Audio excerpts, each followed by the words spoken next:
Atención, porque se prendió esto, queridos colombianos. Aparece Yidis Medina, la congresista a la cual Álvaro Uribe Vélez le compró el voto para reelegirse en el Congreso, y que por culpa de ella fue que se presentó todo este mierdero de Álvaro Uribe Vélez en un segundo mandato, y ella se logró comprobar que el voto se lo compraron. Logró también meter a varios ministros de Álvaro Uribe Vélez a la cárcel. Ella pagó cárcel y ahora sale en una entrevista y se destapa contra Álvaro Uribe Vélez y todo lo que pasó. Dice que si ella no hubiese dado el voto por Álvaro Uribe Vélez, no existirían tanto el tema de los falsos positivos. Y que Álvaro Uribe Vélez fue tanta la persecución que la intentaron hacerla ver como loca, como guerrillera. Mejor dicho, lo que hizo Álvaro Uribe Vélez para deslegitimarla fue tremendo. Pagaron cárcel todos los involucrados, menos el santo Álvaro Uribe Vélez. Pero en esta entrevista con la revista Raya, queridos amigos, pone un tremendo susto al uribismo.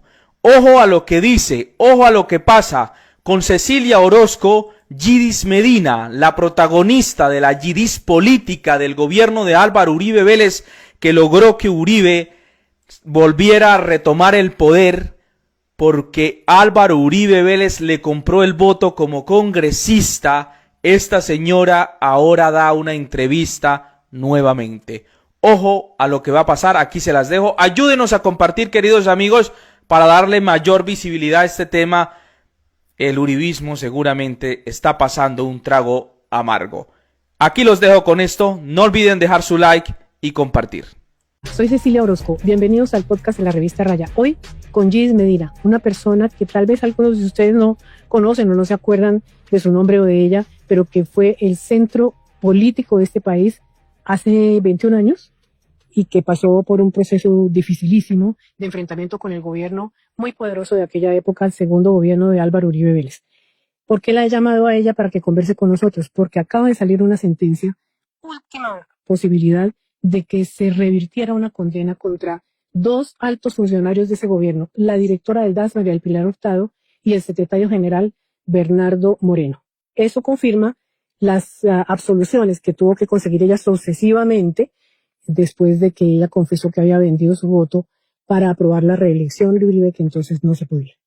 Gis, gracias por estar aquí en La Raya con Cecilia Orozco. Gracias, Cecilia, por la invitación y qué gusto volverla a ver. Hace muchos años no nos vemos. Sí, señor. Hace 17 años usted estaba en todas las planas de los periódicos. Usted era la mujer más mencionada en el país y su nombre dio hasta lugar al título de un proceso penal impresionante que puso en jaque al gobierno de entonces de Álvaro Uribe Vélez, que se llamó la Yidis política.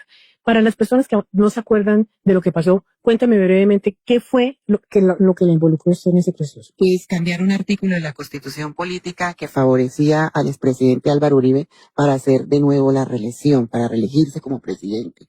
Que en ese momento estaba prohibido como... Que ese momento estaba prohibido y que además nosotros habíamos dicho que no íbamos a votar ese artículo de la Constitución Política porque era lesivo para la Constitución. Perdón, ¿nosotros quiénes? Acuérdense que hay gente que no sabe. Los congresistas de la época, como Telésforo Pedraza, mi persona, Teolinda Bendaño, alrededor de 18 congresistas de la Comisión Primera Constitucional dijeron que no iban a votar la reelección y entre esas estaba yo.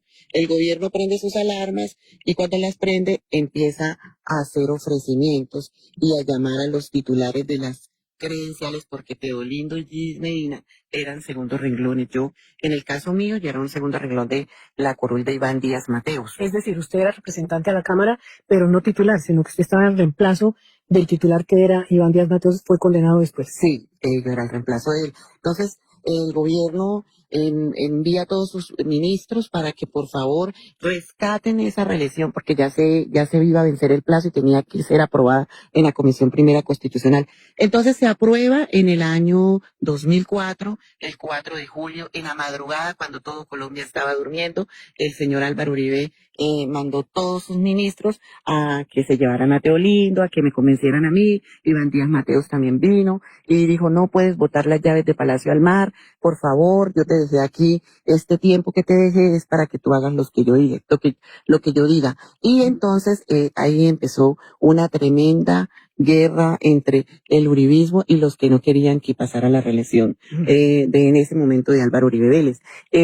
Vi muchas cosas aterradoras. Yo venía de una provincia de Barranca Bermeja, de Santander, y pues yo nunca había estado en el Congreso de la República y veo pues tulas de plata, veo ofrecimientos ¿En el propio en el Congreso? propio Palacio En Palacio. de Nariño. Me trataban a mí, me llevaban y me encerraban ahí con Sabas Pretel de la Vega, Ministro del el Interior. ministro del Interior de la época, y con Iván Díaz, que nunca se me despegó, para que por favor votara. Hicieron todo lo A que favor de a la favor de reelección. la reelección, hicieron todo lo que tenían que hacer y presentaron impedimentos, recusaciones, y el señor Navastalero fue quien puso la denuncia ante la Corte Suprema de Justicia. Otro representante. Otro representante que era un representante, creo que en ese momento, del Polo Democrático. Sí, sí, señora. Y él dijo, no, esto no puede pasar por alto. Aquí a ella la obligaron, la forzaron, pero ella cometió un error y tiene que pagarlo. Y ahí se abre el proceso en la Corte Suprema de Justicia,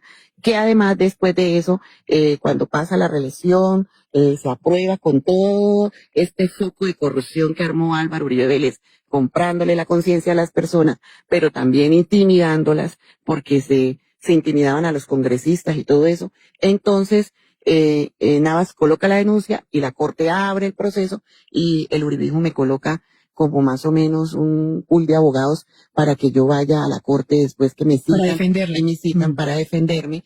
Supuestamente me estaban defendiendo, pero no me estaban defendiendo porque al que yo estaba defendiendo era Álvaro Uribe. Ellos me prepararon para decir a la Corte Suprema de Justicia. Y la Corte Suprema de Justicia es un inhibitorio. En ese inhibitorio pues pasó un tiempo. Pero Quiere decir que la declararon a usted las fronteras. no, o sea, lo dejaron como en un congelador, stand-by, en un stand-by. Entonces, en ese instante, pues pasan un tiempo, pero yo iba a Palacio, iba con Teolindo, y resulta que yo siempre oía una frase de los que estaban al frente del gobierno de Álvaro Uribe, en este caso puntual, Bernardo Moreno. Ellos siempre Entonces, decían, secretario general. el secretario general decía, es que, Gis, puede pasar un accidente y usted puede terminar muerta. Y lo mismo decía Iván Díaz Mateo. Eso me llevó a mí a que yo buscara cómo proteger mi vida, porque yo ya empecé a ver que yo había cometido un error, pero que además estaba metida en un gobierno totalmente peligroso, que tenían esos con gente que era peligrosa. Entonces por eso decían que no pueden contar lo que pasó, Teolindo ni Gis. Y Un en pequeño ese corte, momento, Judith, y continúa con su historia. Usted era representante en el momento en que había que votar si pasaba el proyecto de reelección presidencial o no. sí, Usted estaba en contra de votar sí. O sea, usted iba en contra de Contra. la reelección. que no íbamos La a votar. llamaron y la compraron, Sí, compraron su voto, sí, tal cual. sí, Y usted votó sí. Y a partir de eso empiezan a presionarla para que Sí. no diga nada. sí, así. Muy bien. Así Entonces, fue. ¿qué pasó? Entonces, la cuando, amenazaron? cuando me empezaron a amenazar, entonces yo había tenido ya contactos con un medio de comunicación de acá del país, y yo dije, bueno, yo voy a dejarle esta prueba a alguien para que si me pasa algo, por lo menos Colombia sepa por qué me pasó. Entonces yo le dejé una grabación con las pruebas de todo al periodista Daniel Coronel. Y él la guardó. Transcurrieron 4 años más, en el 2008. Yo decidí contar la verdad, y al decidir que se supiera la verdad, porque la verdad tocaba que contársela al país. Yo tenía una carga en mi corazón.